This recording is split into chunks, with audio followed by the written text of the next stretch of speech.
lives right now, and to see the white picket fence and the careers and all of these successes now, that list that you talked about. And it's easy to look at that and be grateful for that and have gratitude for that. But at the end of the day, here's what taught us the most, and here is what we are most grateful for.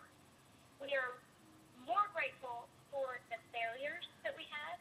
We are more grateful for the obstacles that we had. We are more grateful for things like poverty and rejection that we face, and of course the vision impairment. All of those mountains that had to be climbed, those shaped us so much more than the easy, even successful circumstances that have, been in our lives. And in large part, the successful events that have been in our lives have been because we not only have gratitude for those failures and those hiccups and those mountains, it is because we have actively, together and independently, we sought the lessons that were to be learned in each of those circumstances. And so, with that being said, we have certainly a fun and heartfelt thankfulness, if for lack of a better term, for the great things in our lives. It's a whole new perspective as well. Well, it's a whole new perspective, and if you're looking for the specifics of the things that we've done, Delaney, the process that we went through as children, I know that Aly, that we talked about the baton twirling, and that was in place by the time we were about 9 or 10. The next thing that we chose to do. Well, I want to step back on that because you were champion baton twirlers. It wasn't you just you weren't just baton twirlers, girls. I mean, let's face it, you were champion baton twirlers by age 10. Yeah, we traveled around the world. That's crazy. All this time. I mean, it was pretty crazy, but very fun. Very fun. I mean, in sports, I love sports because I think it just teaches you so much about perseverance and teamwork and being able to get hit in the face, literally in that case, and keep going. And try something that you just absolutely cannot even imagine doing. And taking little baby steps, and okay, we'll start with the fundamentals. And then practice again the next day, and we'll step it up a notch, and that's what we call progression.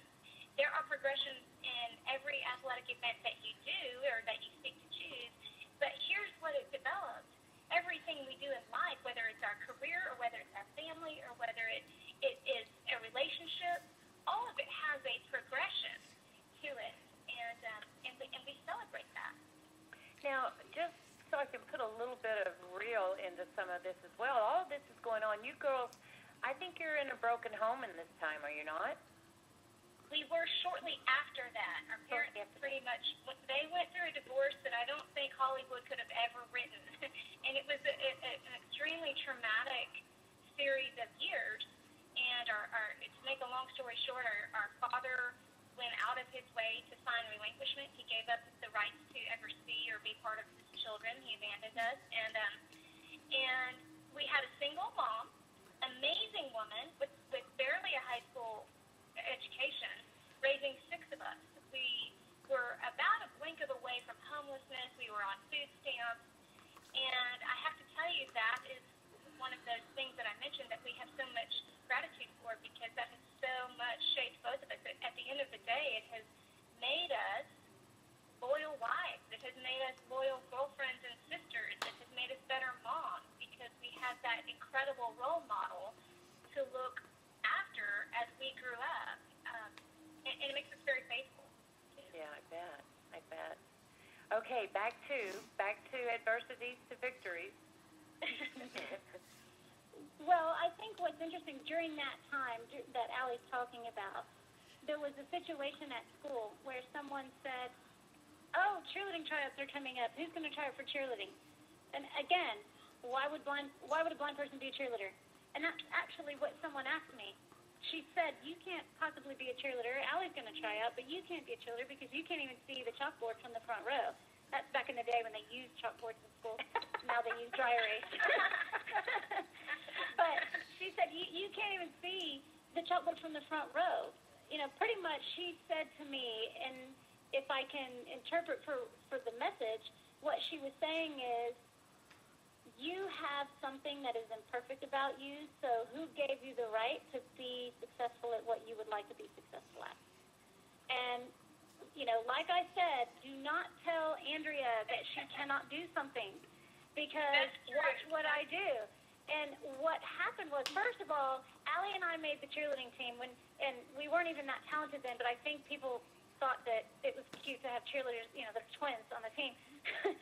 But so maybe we got in by default, but we learned a skill set, and we got better and better at what we did.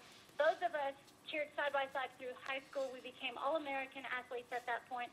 We then moved on to cheer at the University of Texas, where our regular audience was, 80,000 people at the stadium in Texas, and we did throw people up in the air and do flips and get caught, and certainly not something that blind people do. Then I kept trying to be a grown-up and get out of cheerleading and actually, become a real grown-up. And I kept trying to get out, and just the circumstances of life brought me back around to that. And through a series of events, I ended up as the founding partner of what has now become the world's largest international, outside of the United States.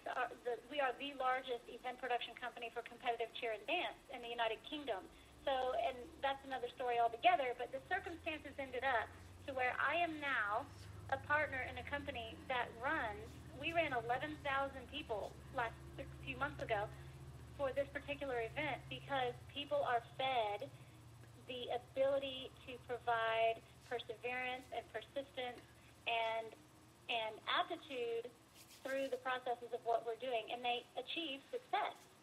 And I have to tell you, when you're talking about going from you can't be a cheerleader to now you are one of the partners of a company that impacts 11,000 people at one event, I'd say that the girl that told me that was wrong.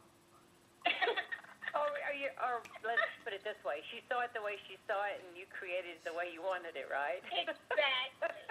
I have, and it's cool because I had such a privilege and met people around the planet, trained athletes and coaches on every continent practically, because I have chosen a path that will benefit others, that uses the gifts that I have, and I'm absolutely grateful for that.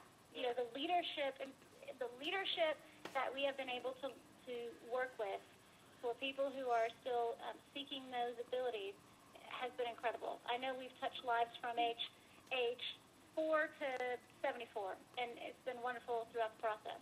Oh, that's incredible. That's incredible. So, Aly, tell us about why every time I turn on the TV, I see you on commercials. Well, I'll tell you, this is a neat little story, because I learned so much of this from Andrea. Speaking of being open to the possibility, I, believe it or not, was in the grocery store it was in the yogurt aisle of a grocery store probably about a decade ago, about 9 or 10 years ago, or no, a little bit less than that. And I was 8 months pregnant with our second child. Our daughter, 2-year-old, was with me in the car. And let me tell you, I needed some yogurt at 10 o'clock at night. I was definitely going to the grocery store because I was pregnant and I had to have it.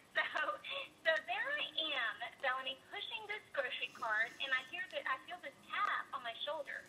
And this woman says, "Excuse me, we are looking for real people to be in our commercial for our grocery store. Would you like to audition?" And with that being said, I promptly looked down at my very pregnant belly, and I looked around on both sides of me, and I thought, I am being punked right here. Where is the camera?